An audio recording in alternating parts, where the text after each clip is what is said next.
Hello and welcome to the RevOps show. We're diving back into the popular topic of dashboards and reports.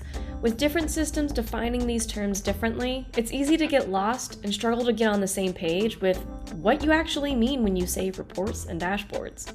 Doug and Jess break down what they mean when they're talking about reporting, share key lessons they're learning, and most importantly, walk through how to make sure your reporting actually helps you and your team, and narrow down the amount of dashboards you're actually using. So with that, let's get into it.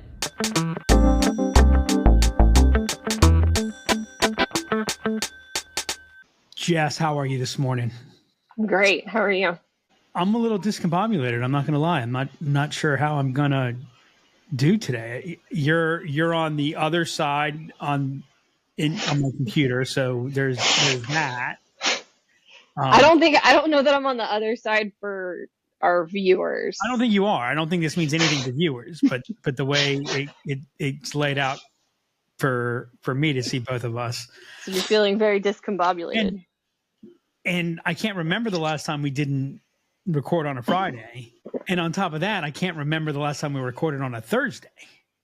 Well, I think you're expecting me to push. You asked me this morning, am I good to record? I did not ask you if you were good to record, by the way. You were out yesterday, and so I was out yesterday. I was being sensitive to the needs that you may have. I was trying to be accommodating. Yep. See, Jess, I view the role of leadership as being one where the responsibility is to enable those that they work with to be more successful in their roles. Yep. You do a great job at that. See, I try. Yeah. But other than that, it's cold here. Mm-hmm. It's raining. It's neither of those things here. I mean, it is like if you looked up dreary if you looked up dreary in the definition, if you looked it up in the dictionary, yep, it would give you a definition. And if there was an image, it would be, basically where I am right now. But I got my big old ring light to give me fake sunlight. Well, there you go. Good. So I'm gonna try to maintain my sunny disposition that you've grown accustomed to. And then rock and roll. We got a fun subject today. We do.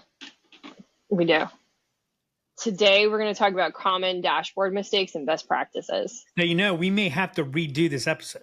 Why? I don't mean like redo it, like not count it. Why? Under the categories of I read it so you don't have to, I actually just started reading this book. Look at this monster. Right. All about information dashboard designs and oh my God. What's wrong with them and how to do it right. Is this why you wanted to talk about this today? Because you're reading that book, or was there something else that prompted it? I think it might have been some of that. That might have been we've also delivered some new approaches to kind of where we are with several clients in terms of launching their new dashboards. I think there's also an element of, like, if you look at the mix of clients that I've been working on this for the last few weeks, Yep. is they've got existing stuff in place. So we're updating and replacing, which is a really different thing than just, they don't have anything.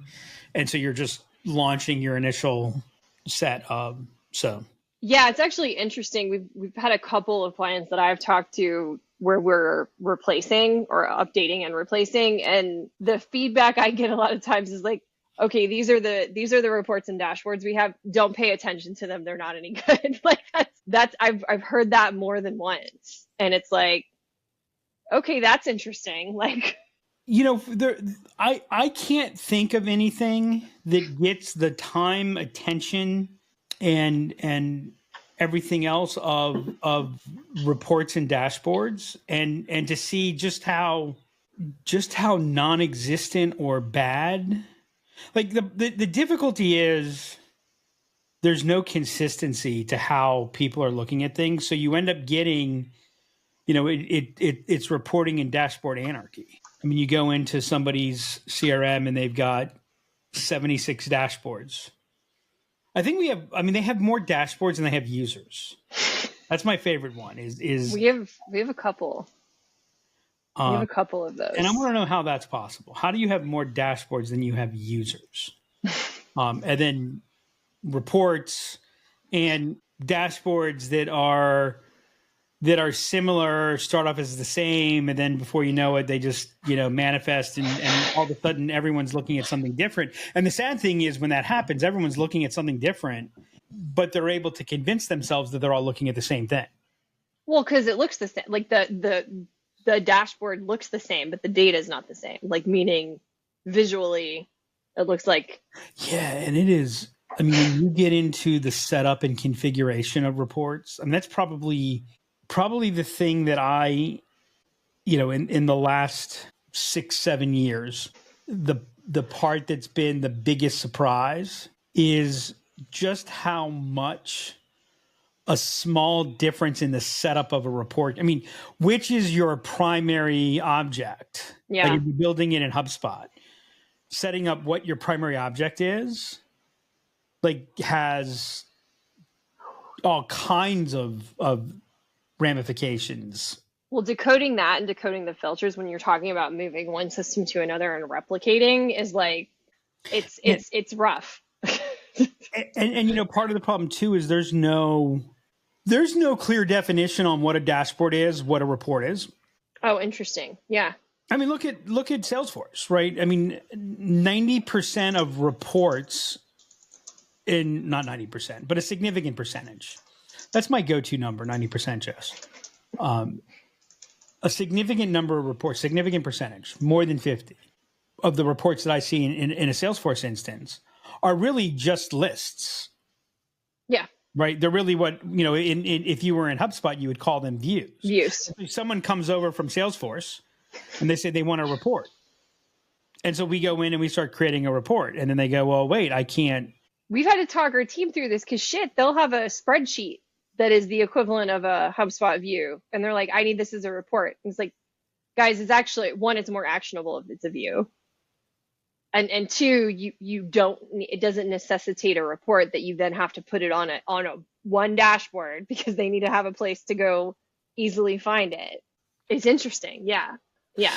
And this is all going to get the anarchy and chaos is about to multiply. Why do you say that? Because I do. Because I'm entitled to my viewpoint. Because you're an anarchist. That's me. I am an anarchist. I'm kind of a rules. I'm really more of a benevolent dictator person, benevolent authoritarian. As long as I'm the benevolent authority. AI reporting. Oh yeah, yeah. And two types of AI reporting. AI reporting, which is just AI takes the unstructured data and gives you reports, or, my favorite thing that it's fun to do, but holy cow, is it going to be a mess? Is you ask your CRM in English to put a report together for you. You type it into the prompt and it puts that report together. And you want to, people are going to need to start diagramming sentences again. Although, what's interesting about diagramming sentences? What? You don't use punctuation when you're diagramming sentences. No. But I guess you kind of do, because what's modifying this? 'Cause, again, my point is, if you misplace a comma in your request, like the entire definition. Did you ever see the West Wing episode where it was after Toby had gotten fired because he violated security, whatever. Yep. But he thought he found there was a typo in the Constitution. Yeah. There's that, if there's a comma there, then we've completely misinterpreted what the Constitution is saying. Yeah. There's true story, when there's a sect of Catholicism that's a very violent sect and it's because there was a typo in the King James Bible version that came out. It was right after the printing press was invented. they were able to mass produce, but there was a typo that changed the meaning of something of one of the passages in the Bible, right? And so what that, the way they interpreted that was, and it led to a whole sect of, and that's kind of, I learned about that from Nate Silver's book. It's in The Signal and the Noise. Don't worry about that. I did not have Catholicism and Bible printing on my bingo card for today. I think that's the thing that makes the RevOps show such a special show is you can come in with whatever bingo card, you can put in whatever amount of time on your bingo card that you want to put on, and there's a good chance we are going to cover something that's not on it. We're filled with surprises, like a giant improv show. We connect the dots, we connect the disconnected. The level of reporting, I mean, it's hard to believe, but really this idea of dashboards, the way we think about dashboards, is a 21st century phenomenon. How so? You didn't have the systems that would be able to put together reports or dashboards the way, so like you would literally have to take data out of a system, give it to somebody, you'd go into, it would go into a spreadsheet, the spreadsheet would run some calculations, it would go to a designer to design your charts, and so you'd get, by the time you got your visualization, right, the whole process of it took, it used to take companies a month to close their books. Yeah. So this idea of I can have a dashboard, and I was watching a Big Bang Theory episode, something else you probably didn't have on your bingo card today, that I was going to talk about the Big Bang Theory. And Leonard's mom, Christine Baranski, is in the episode where she's drinking with Penny and she gets drunk, and it's, if some is good, more must be better. Yeah. Right, is the line that she gives. And it was on yesterday, just in the background when that episode was on. And I'm like, wait, that's the battle cry for reporting a dashboard. If some is good, more must be better. And it's like, remember when HubSpot, I know I'm on a rant right now, but remember when HubSpot came out with their reporting dashboard tool, and initially you were limited to 10 reports. Yep. Right. Then you were limited to 20 reports. Now you're limited to 30 reports. You mean dashboards, but yes. On a single dashboard. 30 visualizations. Yep. And what's the number one complaint that we get? It's too noisy. I want more on the dashboard. Like, why can't I put more reports on the dashboard? Yeah. Right. So that's, I think what we're going to talk about today is going to hit on a number of elements that connect to both data, measurement, reporting, visualization, et cetera, and this idea of single source of truth. Yeah. So you hit on some of them. You talked about consistency, clear definitions for what a dashboard and report are, but what are the most common mistakes that you see on sales reporting? Let's focus it in there. What are the most common mistakes that I see on sales reporting? Mm-hmm. Well, it's really the most common mistake that I see is you try to report on too much. Mm-hmm. The problem, and you were talking about it, you brought up something earlier, I forget exactly what you said. Oh, you were talking about the requests that we get from clients, and, I've got this spreadsheet I want to report. Yeah. Don't tell me the input that you want. Tell me the outcome that you want, right? So the first mistake that gets made is, what are you using this dashboard for? And if I get a spreadsheet that they want to turn into a report, that's my first question to them is, okay, what are you doing with this? How are you using it? Yeah. And I think that what ends up happening is, like, the most common mistake is we mix the jobs to be done for a dashboard together. Oh, that's interesting. There's kind of, what is your role? And if you look at most mid-market companies at the executive level, they play more than one role. So like we have somebody who is the chief revenue officer. They are responsible for the go-to-market outcomes of the business. They need to know, how are we doing? Are we going to hit our numbers? Are we going to hit our numbers this quarter? With and by the way, one of the problems that I have with dashboards, with the exception of one job of a dashboard, which is just understand where are we. Like that's one question is like, are you hiring your dashboard to know where you are, which is your rear view mirror. Right. Okay, this is where we are. This is the status of things. Now the problem with that is like the problem I have with that, where the use of that dashboard gets limited is, it falls into the category of it may be true, but what good is it doing me? Right. Yeah. Right. So if, so in the role of the CRO, I need to know, are we going to hit our number this quarter with enough advance warning that if we're not going to hit our number, I can do something about it. So it's giving me a forward-looking perspective, not just a here's where you are. I see far too often, we've talked about this in forecasting and other things, far too often, it's like you will fall off the cliff and drop 10,000 feet in 37 seconds. And oh, by the way, there's, you can't deviate from the path that you're on. You're going to fall off that cliff. And my attitude is always, if I'm going to fall off of a cliff in 37 seconds and there's nothing I can do about it, I just as soon not know for 37 seconds. Yep. Right. Give me another 37 seconds of peace, before I fall. I'll it's like, when I go on vacation and someone says, we won't call you unless the house is on fire. And I'm like, don't freaking call me if the house is on fire. I'm on vacation. I don't want to know. There's nothing I can do about it. So right. There's, but anyway, so they need to know that, but they're also the sales manager for the company. Right. So they need to manage their salespeople and their performance, and they need to coach them, et cetera. But, and they're just at the point, as a matter of fact, they're in the process of hiring a sales manager. And by the way, I would have done this before, right? But the mistake is those two roles, they put a dashboard together that brought all of that together on one thing. And so you weren't getting a clear view of either. You were like, I want to get like for a dashboard, especially, and a status dashboard, right? Which is a flash report, right? There's two jobs. Is it a status report?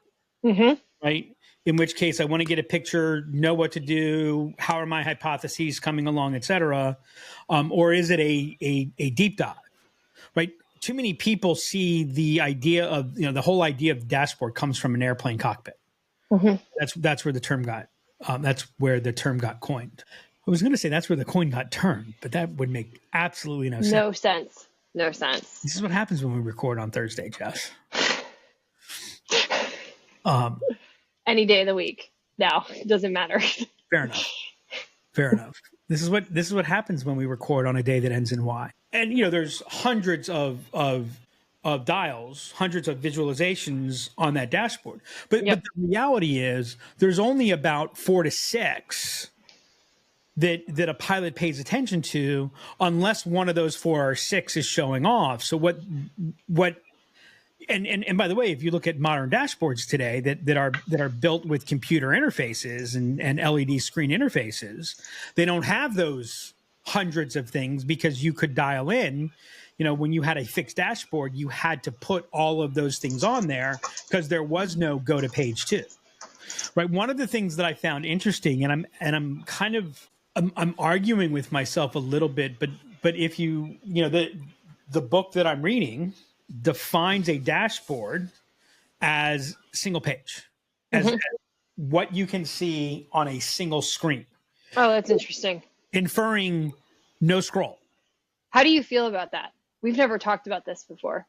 I think because of the limitation of some of the tools that we use, I agree. I agree with the concept. I think the way that I'm translating the concept and rethinking is, could you put this information on a single page without it being overwhelming? So So I mean, the fact of the matter is, so we do a lot of, I'm just going to call it, we do a lot of reporting configuration in HubSpot. And the dashboard setup is very limited in what you can do, and you're limited based upon different screen sizes, etc. So we can't get it into the amount of information that you can get onto a single scroll isn't sufficient. But that's why visualization is so important. Well, it's interesting because, like, again, I've never thought about that, but like the single screen, no scroll being the dashboard. I shouldn't say a lot of, some of the tools I've seen where there are visualizations like that, it's being handled that way. And I've never thought about that. It's an interesting take. Data box. Yeah. Well, so Databox is one that came to mind. A couple of other CRM tools that I've seen, the dashboard actually does stay. I think some of them can't scroll that I've seen, where it is truly just whatever you can. Your real estate is what you can fit on the screen. Well, the problem that you see there is you end up creating visuals that are so small, tiny little widgets.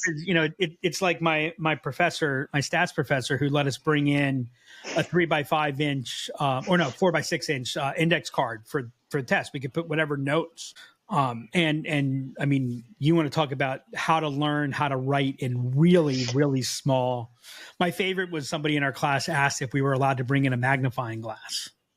So you joke about that. So my daughter just had midterms and there was a similar constraint, and you should see what she put on this index card. It was wild. You put everything, there's no question. I want to go back to job to be done quickly. Yep. So are you saying that a dashboard should only have one job to be done? Yeah, dashboard should fill one role, one job. Right. So the reason that people combine, it's the right motivation. It's convenience. It's like, hey, I got to look at all this. But the difficulty is, if I'm looking at a dashboard and it's filled with detail, it's filled with top line and detail and all that. Mm-hmm. I'm overwhelmed with information. So like, here's one small example that we made, or one small change that we made. Their sales team is broken up into two teams, corporate and mid-market. Very common, right? Yep. They would report and they would break down, like, you'd have your bar graph, your column chart, and it would show by salesperson. Okay. And look, this company only has 8 salespeople.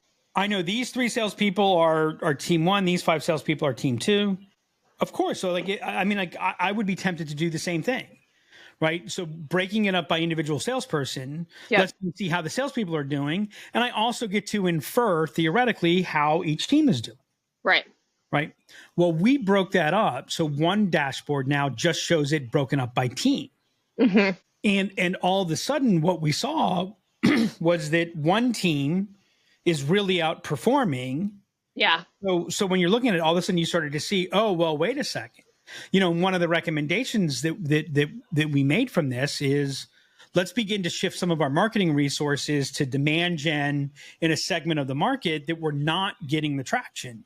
Like that issue became much clearer and cleaner to us, because I didn't have to sort through, I didn't have to think about what's going on. So by really separating it and going, okay, what's my viewpoint from the CRO, and thinking about what's the order that I'm looking at the information. So, we take an approach, and this was inspired from Mike Weinberg's approach to accountability, right? What are the results? What's the momentum? What's the pipeline look like? Mm-hmm. And what are the actions and activities? Yeah. But that's how we break things down, right? And putting that in place, suddenly we started looking at, oh, okay, here's what's going on. Here's something to look at. Here's an area for improvement, et cetera. The company's doing very, very well, right? But one of the things that became clear, and this is the problem with so much when you do reporting, and especially when you do lots of different reporting, is you get overwhelmed by averages. Yeah. Actually, listening to a book, Dan Heath's new book, Reset. So like when they look at, so the Air Force looked at pilots, and there's like 10 measurements of pilots that they use to figure out like the dimensions, and when you're thinking about a cockpit, et cetera. And they found like, what's the average, and even looking at it from like the 40th to 70th percentile or something like that. Right. And Do you know what percentage of pilots met the average on all 10 criteria, which is what the Air Force had defined as this is what the average pilot, this is the build of the average pilot. I don't know what percentage. 10. All 10 criteria. 10%. Nope. 5%. Nope. I don't know. Zero. Not a single pilot was average in each criteria. By the way, they found the same thing, this whole thing about left brain, right brain, and X percent of people. What they found was if you took everybody's brain and you averaged it, that's the average. But one's brain, not a single brain actually meets what we defined as the average brain, which, by the way, we take the word average and we say, and we apply the synonym typical to it. Right. So we get overwhelmed in averages. And we can't actually, and because of that, we can't see the truth. And that happens when you start mixing, like you're going to increase the likelihood of that happening. When you mix roles, you're not going to be able to see the truth. So you said mix roles, but this applies even if you're in one role and you're trying to look at dashboards for two different purposes. Correct. If I'm like, so I want to take a look at this dashboard. And by the way, well, we forget why dashboards. Dashboards exist to communicate. Right. They're a communication tool. What are we communicating? Well, if I try to communicate 5 things to you at one time, what's the likelihood that A, I'm going to communicate anything well? And on the offside chance that I communicate everything okay, what's the likelihood that you're going to retain it? And oh, by the way, there's what I say, there's what you hear. Right. What's the likelihood that we're going to walk away? Right. So that same, that same aspect of communication happens. A good dashboard review takes a couple of minutes. On course. Oh, this is a little bit off. When I need to dig deep, that's where your dashboards, I think, can get a little bit more complicated. And even there, I want to be careful what I'm putting together. I think my dashboard will go beyond that. Like, I think we're beyond dashboards. We're in investigation, and we're using a data visualization tool, but it's not really a dashboard. It's a host of reports. So you talked about different roles. Reports too, by the way, is we try to put, we get so creative in what we put in there that it's illustrating 7 things, and it's amazing the efficiency that it has, but you lose everything. You lose the entire story or the insight that you're trying to get, right? You're either telling a story or trying to generate an insight. How does that support what you're doing? Yep. So we talked about different jobs for dashboards, and they should have different jobs. Now let's talk about roles. When you're thinking about dashboards, so you talked about the CRO, sales leader use case. Should a rep have a different dashboard? And is there ever a time there should be overlap with like what a rep sees and what I think that gets into I do think a rep has a different dashboard than I think of a rep. A rep has a few different roles. By the way, a lot of what we put on dashboards for reps really should be views. They should be actionable. Like, well, I want a dashboard to tell me who's everyone that meets this criteria that I haven't talked to in 30 days. No, that shouldn't be a dashboard. That should be a view, right? That should be an actionable view. I want to be able to take action off of that. Yeah. I want to schedule something, or I want to take an action on it. I want to be able to do it very quickly, very easily, very efficiently, right? If I'm looking at everyone that I haven't talked to in 30 days, and then just below that is everyone I haven't talked to in 90 days or something like that, this idea that we're going to look at just one thing and not see the other, that, you get into a lot of different, and before you know it, you're clicking into something, which clicks you into something else, and you haven't gotten anything done. So I like to think of a rep, depending upon the volume that a rep has, it's either their morning coffee dashboard or their Monday morning dashboard. By the way, that's one of the other things one of the things when we're crafting reports and dashboards and things like that, one of the things that we talk about is how will it be used and what's the frequency. There are dashboards that should be looked at once a week.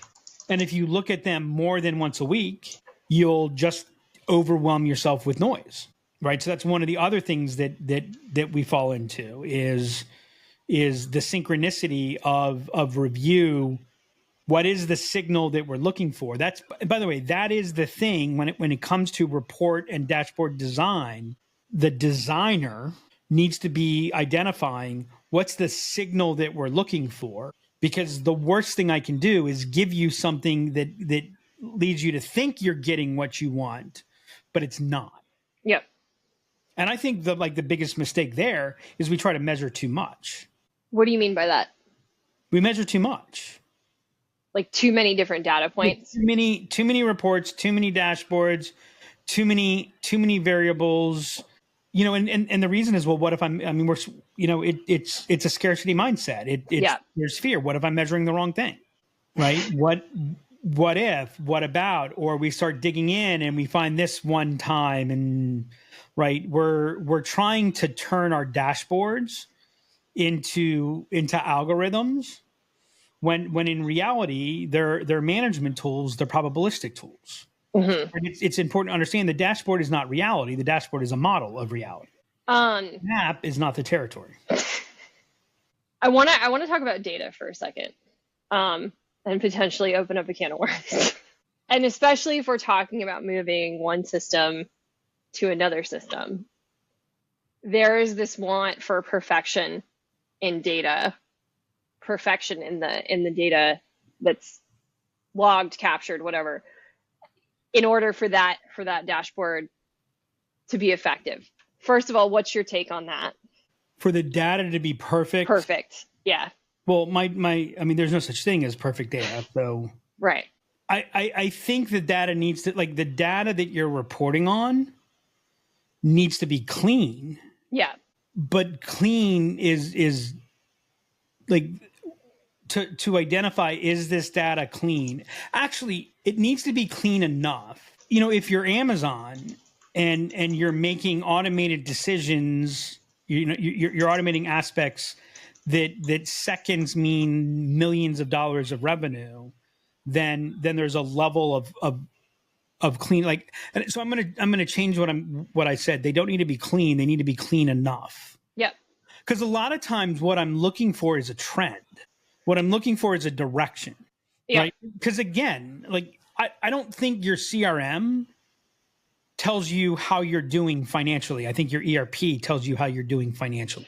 Yeah. Right. And by the way, most people's financial data is pretty clean because money came in, money went out. There's a pretty clear definition that's there. What I want to know is, am I going to meet my criteria going forward?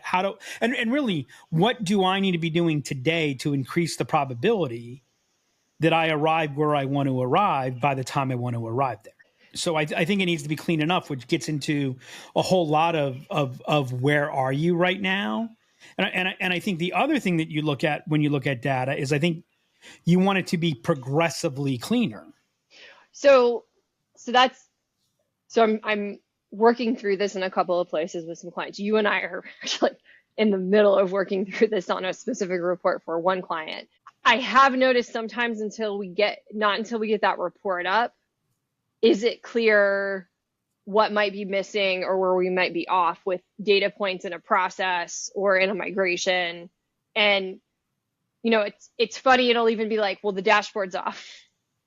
Okay, well, what's off on the dashboard? I don't know, but it's off. The number's way too low, and so one thing I don't know that we've talked about is there should be a collaboration between your team, your analyst team, whoever's building your dashboard, and your data team as you're working through getting those set up and built of, okay, how is this looking? How is this populating? Where might this be off? And also your leadership who's running that process, because we've run into it where it's actually a process issue where they're supposed to be inputting something like a close date, for example, and they're not inputting a close date. Okay, how are we going to solve for that? How are we going to backfill, and then how are we going to fix it going forward? Well, and by the way, the number of times we've been told that the data is wrong, and in fact, no, the data is not wrong. You have a shortfall. Sorry. Yeah.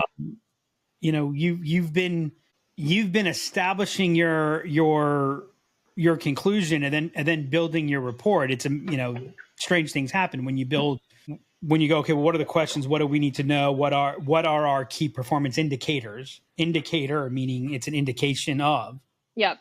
But yeah, sometimes it's a process problem. Sometimes it's okay, so what? Yep.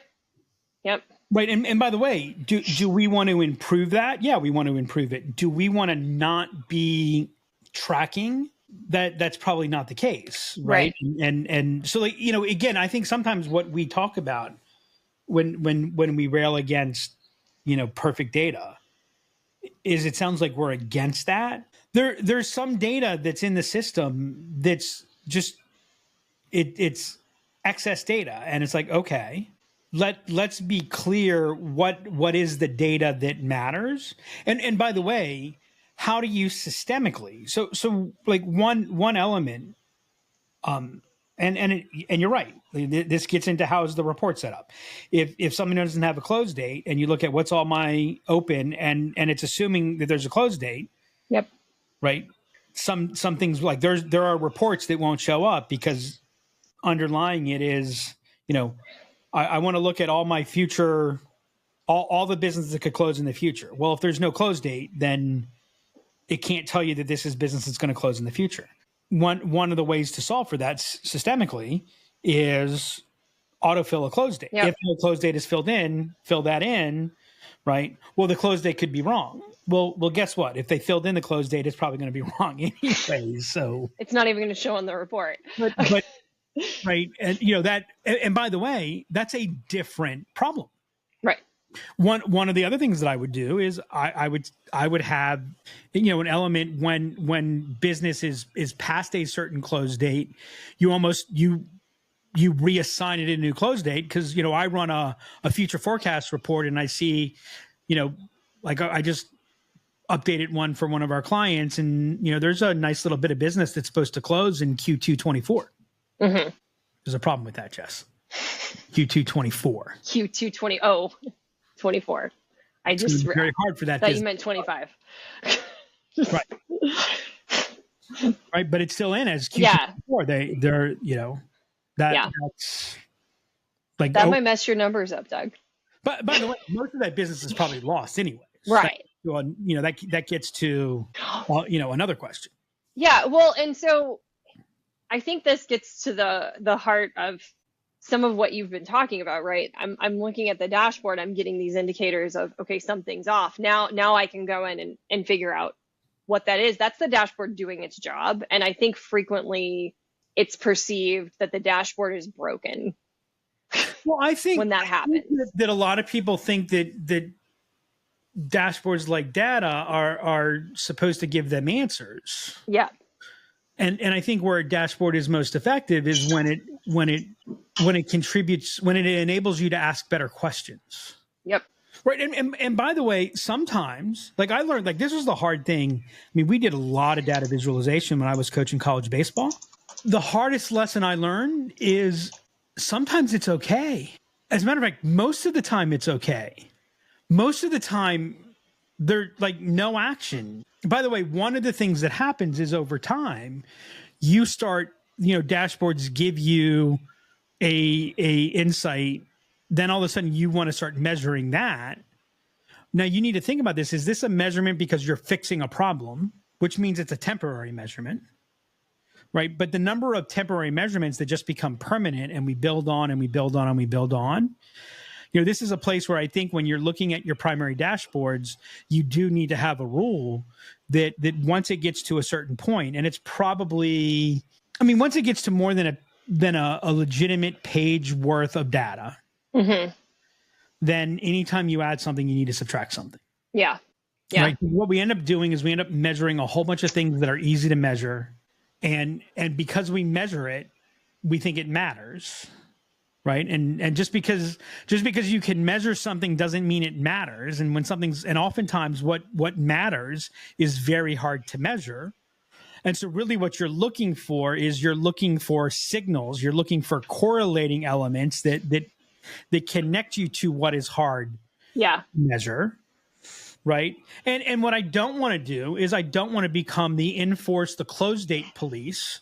And so when I was in sales and someone told me, I was notorious for turning my expense reports in late. And they told me that I wouldn't get paid my commissions if my expense reports weren't turned in by a certain time. And I'm like, okay, let me ask you this. Would you rather have me spend my Thursday filling out an expense report or closing business? Yeah. I thought my job was to close business. Yep. Right. Those are the places where all of a sudden we get like, it's good arts law, right? The measurable becomes the goal, and it stops being a good measurable. Yeah. Right. Let's not forget why we're doing this. Right. I want to go back to what you said on subtraction real quick, because I think it's actually something we need to talk to our team about. Because one, we'll get the request in to add a report, and I don't think we prompt okay, this makes sense to add. Does this now negate this other report that you have on here? Or, hey, your dashboard's getting pretty full. We may want to look at like what we can remove so it's not so noisy. And I also don't think that we think, like, just in general, people when they're working on a dashboard, you're looking at what can you add, what else is needed. You're not looking at what should you take away, what am I not using anymore, what's not applicable. Is this still telling the story? Now that I've added this, does that change the story I'm trying to tell with this dashboard? I don't think it gets thought about. I don't think we talk about it. It's an interesting concept. Well, I'm dealing with this with an executive right now where I'm breaking him of his reporting addiction. So we've really slimmed down his dashboard. And he's really uncomfortable with it. Yeah.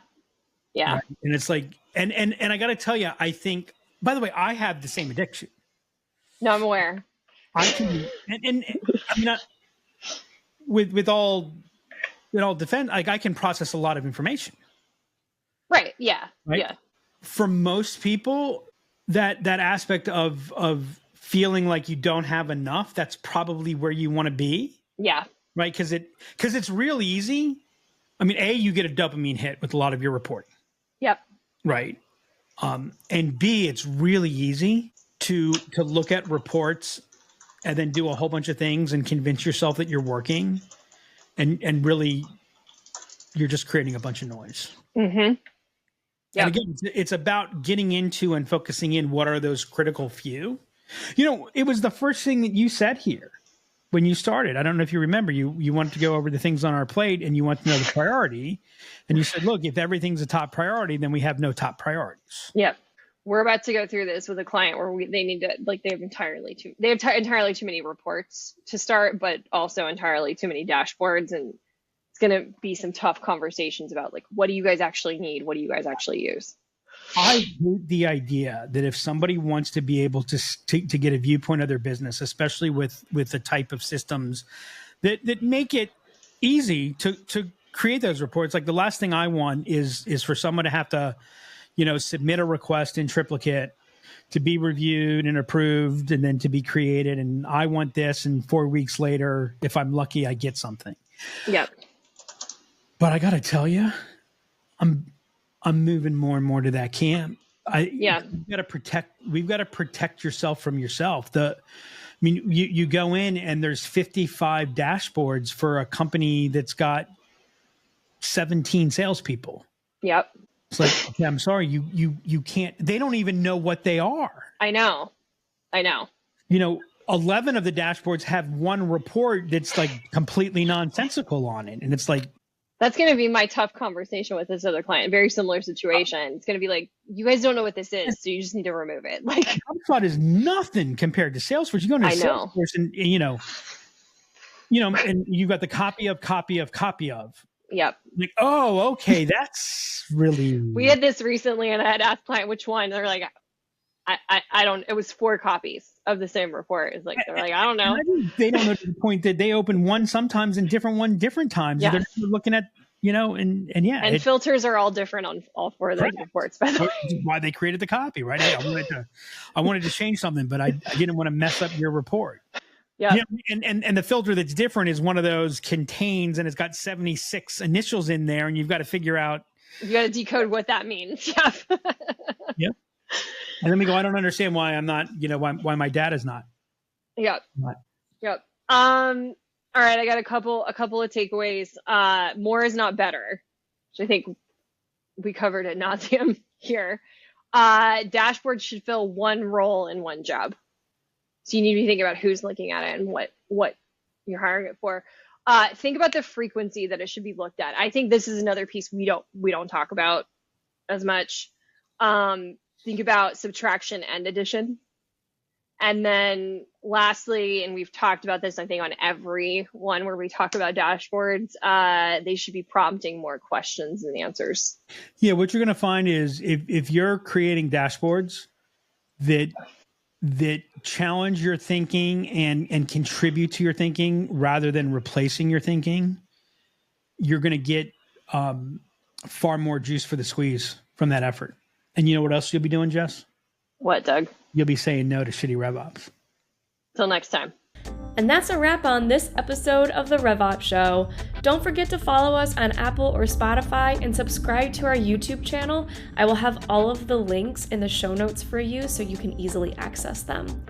If you have any inquiries about the show or have any questions you want Doug and Jess to answer, email me at hannah@liftenablement.com and we'll make sure that we can tackle them for you. The common battle cry for reports: if some is good, more must be better. That's completely false. Instead, be clear about what kind of report you're building and why. Make sure it serves a job to be done or a purpose. And until next time, just say no to shitty RevOps.